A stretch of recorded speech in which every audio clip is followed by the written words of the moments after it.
Copper forecast weekly signal. Copper didn't become important because the world suddenly ran out of it. It became unavoidable because of decisions that can't be reversed. Electrification didn't happen overnight. Neither did the grid. Neither did the commitments that now depend on copper showing up on time. This cycle isn't being driven by speculation. It's being driven by promises that already exist. This week didn't bring a copper shortage headline. What it brought was something quieter and more important. Another infrastructure timeline slipped. Another permitting process extended. Another large-scale project acknowledged delays that pricing alone can't fix. None of that moves copper today, but each delay narrows the future.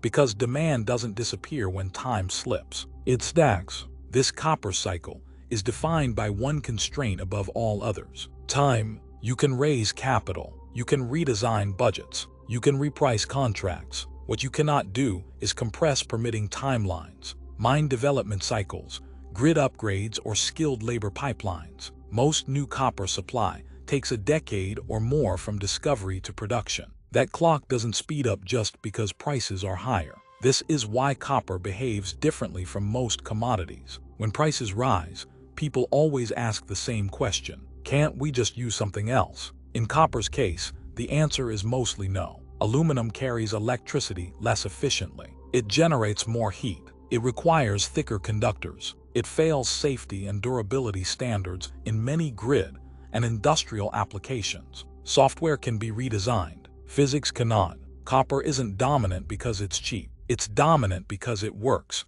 and replacing it creates new problems instead of solving old ones. Copper prices matter, but not the way people think. Price doesn't tell us where copper is going. It tells us whether the system is under stress. When prices hold at elevated levels, it's not speculation. It's the market signaling that timelines are tight and buffers are thin. Higher prices don't fix the problem. They reveal it. This week didn't change the copper story. It narrowed it. Copper doesn't need a sudden shortage to matter. It needs time, and the system doesn't have much of it. That's the signal. We'll track it again next week.